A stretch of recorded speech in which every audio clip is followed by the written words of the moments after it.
माननीय छत्रपती शिवाजी महाराज यांचा पुतळा कोसळणं हे निमित्त करून सगळेजण शिवसेना उद्धव गट, शरद पवार राष्ट्रवादी गट आणि काँग्रेस हे सगळे मिळून एकत्र येऊन टीका करतायत।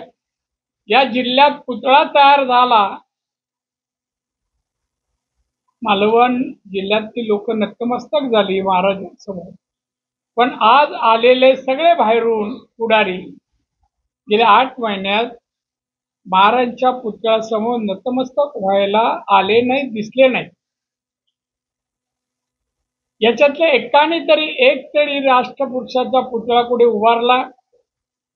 एखादी शाळा, एखादी बालवाडी, एखादं धार्मिक स्थळ, याच्यामध्ये कशामध्ये योगदान नाही।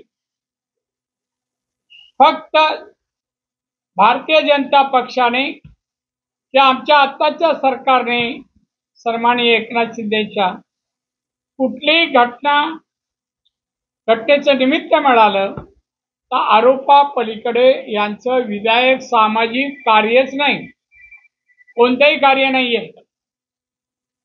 मला यांना सांगावं वाटतं, मुंबईची एक टीका माझ्या कानावर आली, काही द्रोही म्हणे हे लोक आहेत। पण शरद पवार उद्धव ठाकरेकडून काय अपेक्षा चांगल्या भाषेची हो? काय चांगल्या भाषेची अपेक्षा? शिवद्रोही आहे, मला त्याला सांगावं वाटतं। शिवसेनेच्या जन्मापासून छत्रपती शिवाजी महाराज आणि हिंदुत्व या 2 विषयावर उदरनिर्वाहाचं साधन बनवलं। तो पैसा कमवला तर हिंदुत्व आणि छत्रपती शिवाजी महाराज एक तरी पुतळा उभारला। स्वतःच्या वडिलांचा पुतळा पण महाराष्ट्र सरकारच्या खर्चाने बनवला। आणि म्हणून उद्धव ठाकरे नैतिक अधिकार नाही हो, त्याला चांगलं बोलता येत नाही, शिव्या घालणं या पलीकडे दुसरं काय कळत नाही। आणि त्यामुळे आजची त्यांची जी टीका आहे या महाराष्ट्रातली जिल्ह्यातली जनता ओळखते आहे की भारतीय जनता पक्ष असो या आम्ही या जिल्ह्याचा कायापालट आणि विकास जो झाला, सामाजिक, आर्थिक, शैक्षणिक आणि रोजगार निर्मितीचा तो अन्य कोणीही केलेला नाही। सांगा, उद्धव 2.5 वर्ष मुख्यमंत्री होता, एक तरी फॅक्टरी आणली, 50 लोकांना कामाला लावलं, एक तरी ब्रिज बांधला, एक तरी पाटबंधारे धरण बांधलं, काही केलं नाही 2.5 वर्षात। आणि अशा माणसाने टीका करायचं धाडस करणं आमच्याकडे बरंच आहे, पण महाराजांचा पुतळा कोसळला ही दुःखदायक घटना आहे।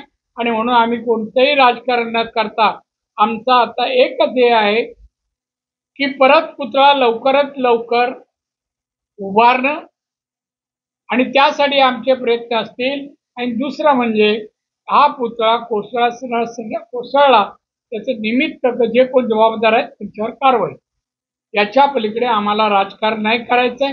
आम्हाला रोज नित्यनेमाने लोकांची सेवा करायची। आम्ही पाहणी करायला गेलो, पाहणी करून आम्ही परत येत होतो, दोन्ही गटाकडून आमच्याकडून काय झालं नाही। ते लोक अंगावर आले, आमच्या काही लोकांना वाटलं ही नेमकी लोक आहेत, आणि मग सांगितलं आम्ही आमच्या जागेवर उभे राहणार, त्यांना दुसऱ्या रस्त्याने जाऊ। आम्ही तेवढंच केलं, आमच्याकडून काय झालं नाही। आणि करायचं असतं तर आम्ही ते चिरीमिरी नाही करत हो, एकही पोचू शकले नसते घरापर्यंत। तुम्हाला आमचा इतिहास माहित नाही, मग पुढारीला काय माहित?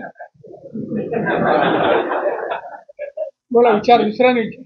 आज विरोधकांकडून कुठेतरी जी पवित्र इमारत आहे त्याच्यावर दगड वगैरे टाकण्याचा, हे करण्याचा, तटबंदी कोसळण्याचा प्रयत्न झाला, याच्याकडे तुम्ही कसे पाहता?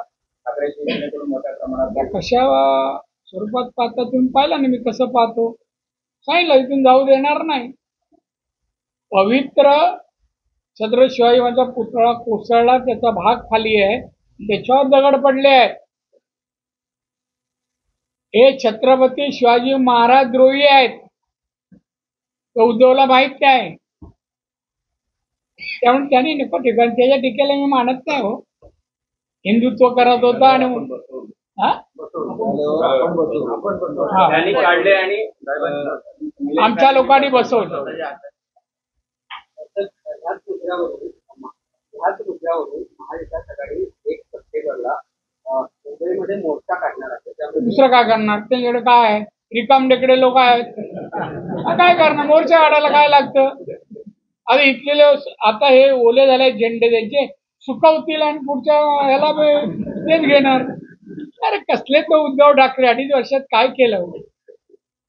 आता शरद पवार रिटायरमेंट नंतर पण परत त्याला पाहिजे आता मराठा आरक्षण.